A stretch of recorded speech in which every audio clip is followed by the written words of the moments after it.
श्री स्वामी समर्थ. जय जय स्वामी समर्थ. तुळशीला आलेली मंजिरी लगेच का काढावी?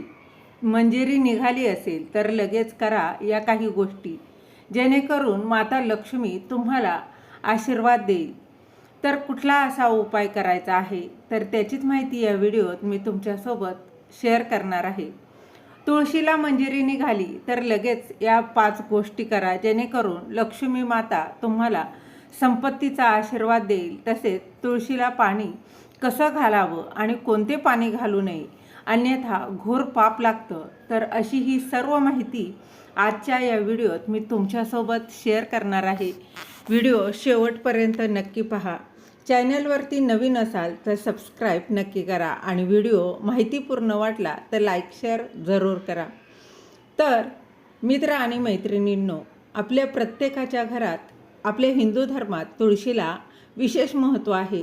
शास्त्रानुसार तुळशीच्या रोपामध्ये माता लक्ष्मी वास करते आणि तुळशी ही भगवान विष्णूंना अत्यंत प्रिय आहे.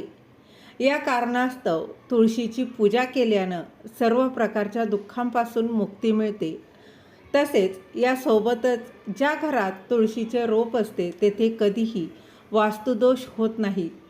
सुख समृद्धीसाठी तुम्ही तुळशीची पाने आणि देठाचा भरपूर वापर केला असेल, पण तुम्हाला या गोष्टी देखील माहीत असणं खूप आवश्यक आहे की तुळशीतील तण म्हणजेच गवत लगेच काढून टाकावं. यामुळे तुळशी मातेच्या मस्तकाचं वजन कमी होतं. त्याची एक पौराणिक कथा आहे, तर ती थोडक्यात जाणून घेऊया. बघा, मंजिरीला तुळशीपासून लगेच का काढून टाकावं? तर पौराणिक आख्यायिकेनुसार एकदा माता लक्ष्मी, माता सरस्वती आणि माता गंगा यांच्यात काही गोष्टींवरून वाद झाला आणि हा वाद इतक्या टोकाला पोहोचला की त्यांनी एकमेकांना शाप दिला. गंगा माता लक्ष्मीला म्हणाली की तू मला नदीचा वेग बनवत आहेस, म्हणून मी तुला शाप देते की तू एक रोप बनशील, जी रुंदा झाल्यावर पुढे तुळशीचं रोप बनते. तेवढ्यात माता पार्वती तिथे येते आणि म्हणते, तुम्ही लोक एकमेकांशी का भांडत आहात? माता गंगा म्हणते की लक्ष्मी माझ्यावर हसली म्हणूनच मी तिला शाप दिला. यावर माता पार्वती म्हणते की तुम्ही लोक रागाच्या भरात एकमेकांना शिव्या श्राप देता, पण तुम्हाला कल्पना आहे का की एखाद्याला शापामुळे एवढा त्रास सहन करावा लागतो? माता पार्वती सांगते की 84 लाख योनींपैकी 20 लाख योनी झाडे आणि वनस्पतींच्या आहेत. तर लक्ष्मी, मला सांग, एकदा का तू वनस्पतीच्या रूपात पृथ्वीवर प्रवेश केलास तर तुला कोणत्या जातीमध्ये झाड किंवा वनस्पतीच्या रूपात राहावे लागेल? माता लक्ष्मीला आपल्या कृत्याचा पश्चाताप झाला आणि तिने माता पार्वतीची मदत मागितली आणि विचारले, 20 लाख जन्मातून मला एकाच वेळी मुक्त करता येईल असे काही होऊ शकतं का? अशा स्थितीत माता पार्वती म्हणाली की या शापावर उपाय माझ्याकडे नाही, पण यावरती उपाय फक्त महादेव सांगू शकतात. महादेव सर्व प्रकारच्या दुष्टांपासून मुक्ती मिळवू शकतात.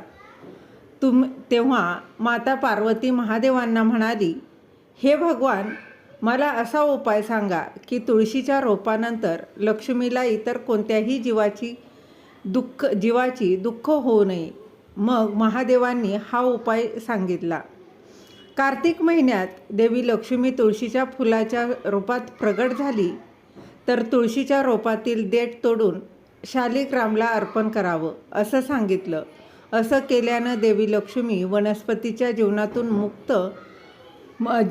मुक्त होते आणि इतर कोणत्याही झाडाच्या किंवा वनस्पतीच्या जीवनात जात नाही आणि मोक्ष प्राप्त करते.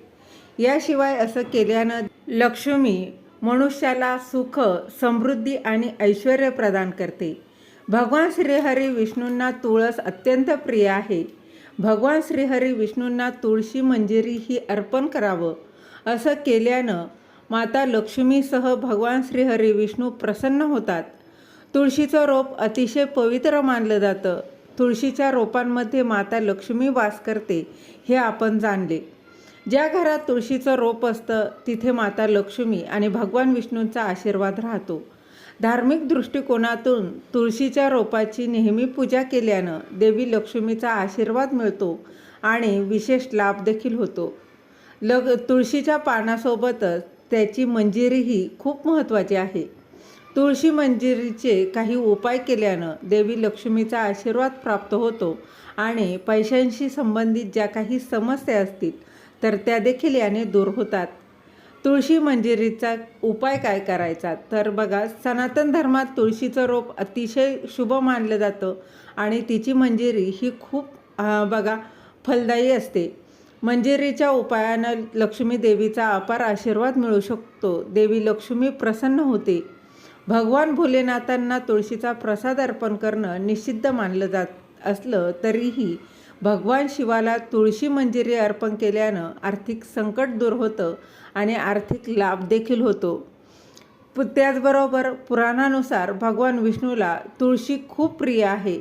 भगवान विष्णूला मंजिरी अर्पण केल्यानं व्यक्तीला मोक्ष प्राप्त होतो आणि व्यक्तीला अनेक जन्माच्या पापांपासून मुक्ती देखील मिळते.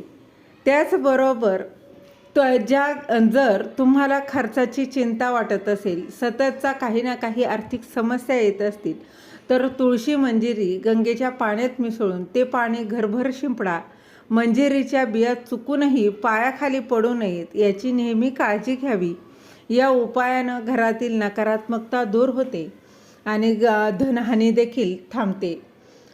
तसेच दर शुक्रवारी देवी लक्ष्मीला तुळशी मंजिरी अर्पण केल्यानं देवी लक्ष्मी प्रसन्न होते. हा उपाय केल्यानं देवी माता लक्ष्मी ही घरात कायम वास करते आणि त्यांच्या कृपेने धनाची कमतरता दूर होते. माता लक्ष्मी प्रसन्न होऊन भक्तांची प्रत्येक मनोकामना पूर्ण करते.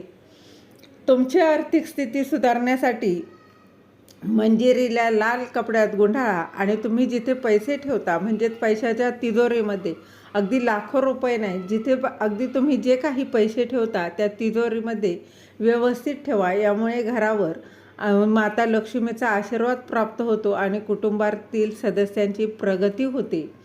त्याचबरोबर नित्यनेमाने तुळशीचं दर्शन घेतल्यानं आणि हात जोडल्यानं व्यक्तीची सर्व पापे नष्ट होतात. अशा परिस्थितीत व्यक्तीच्या आत एक नवीन ऊर्जा संचारते, ज्यामुळे तो यशस्वी होतो.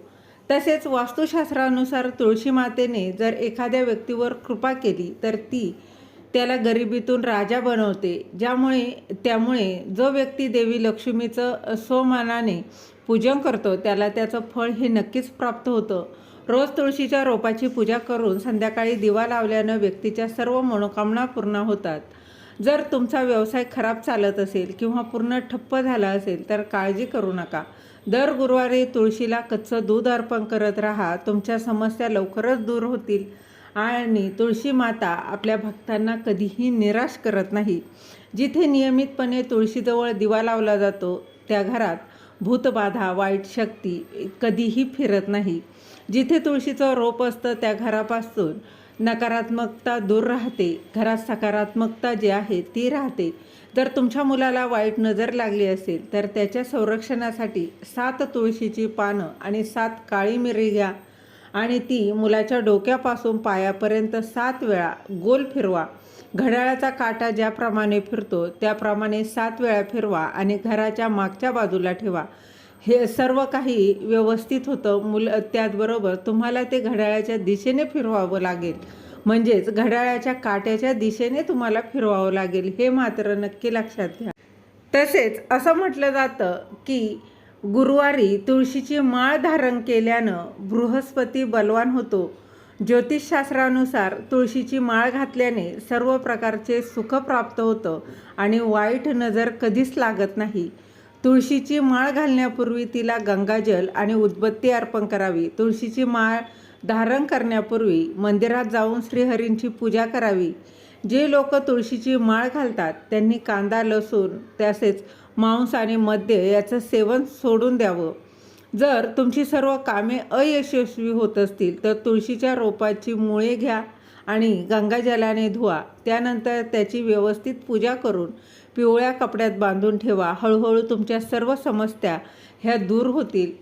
तुळशीची पावडर वापरणारी व्यक्ती नेहमीच अत्यंत गंभीर आजारापासून सुरक्षित राहते. तुळशीची पूड अनेक रोगांना मुळापासून दूर करते. तुळशीचा विवाह संपन्न केल्यानं त्यांच्यावर सर्व देवी देवतांचा आशीर्वाद राहतो. देवी लक्ष्मी नेहमी त्यांच्या सोबत राहते आणि त्यांची चांगली कामे जी आहेत ती पूर्ण होतात. तुळशीला कोणत्या दिशेला ठेवावं तर वास्तुशास्त्रानुसार तुळशीचं रोप लावण्यासाठी उत्तर दिशा, उत्तर पूर्व, ईशान्य दिशा किंवा पूर्व दिशा निवडावी. जर तुम्ही तुळशीचं नवीन रोप लावणार असाल तर ते फक्त गुरुवारी आणा आणि सकाळीच लावा. तुळशीजवळ शिवलिंग किंवा गणेशाची मूर्ती चुकूनही ठेवू नका. तसेच घाण, अशुद्ध पाणी कधीही तुळशीला अर्पण करू नका. जे पाणी पिण्यास योग्य आहे असं पाणी तुळशीला अर्पण करावं. याशिवाय जर तुम्ही तुमच्या घराच्या छतावर तुळशी ठेवली असेल तर तुमच्या घराच्या उत्तर दिशेला मुंग्या नक्कीच बाहेर पडू लागतील. घराच्या उत्तर दिशेला कुठेतरी भेगाही दिसू लागतील. घराच्या छतावर तुळशीला ठेवणं शुभ मानलं जात नाही. ज्या लोकांच्या घरी तुळशीचं रोप नसतं, कबूतर तिथे घरटे बनवतात व अशुभ केतूचे लक्षण मानलं जातं. तुळशीला कधीही एकटं ठेवू नका. केळीच्या झाडासोबतच नेहमी ठेवा. तसेच शमीचं झाड देखील तुळशीजवळ ठेवणं शुभ मानलं जातं. शमीचं रोप तुळशीजवळ ठेवल्यानं शनिदेवाचे दुष्परिणाम लवकर दूर होतात आणि शनिदोष किंवा साडेसातीपासूनही मुक्ती मिळते. मासिक पाळीच्या काळात महिला अपवित्र असतात आणि म्हणूनच काही गोष्टी आहेत ज्या मासिक पाळीच्या काळात करू नये. जसं की लोणच्याला हात लावू नये, त्यामुळे ते खराब होतं. मंदिरात जाऊ नये कारण त्यामुळे वाईट नजर लागू शकते. तसेच झाडांना पाणी देऊ नये, यामुळे झाडे सुकतात आणि कोणतेही धार्मिक कार्य देखील करू नये. म्हणूनच मासिक पाळीच्या वेळी तुळशीला पाणी अर्पण करू नये. तुळशीचं व्रतसुद्धा करू नये. तुळशीला स्पर्श देखील करू नये, अन्यथा तुळशीचं रोप सुकतं. तर मित्रांनो, तुमच्या घरी असलेल्या तुळशीच्या रोपाची काळजी घ्या. तुम्हाला सुख, समृद्धी आणि संपत्ती, ऐश्वर्य नक्कीच प्राप्त होईल. जर तुम्हाला ही माहितीपूर्ण व्हिडिओ आवडला असेल तर लाईक, शेअर जरूर करा. सबस्क्राईब करायला अजिबात विसरू नका. झालेली सेवा महाराजांच्या चरणी रुजू करते. दिलेली माहिती तुम्हाला आवडली असेल तर श्री स्वामी समर्थ. धन्यवाद.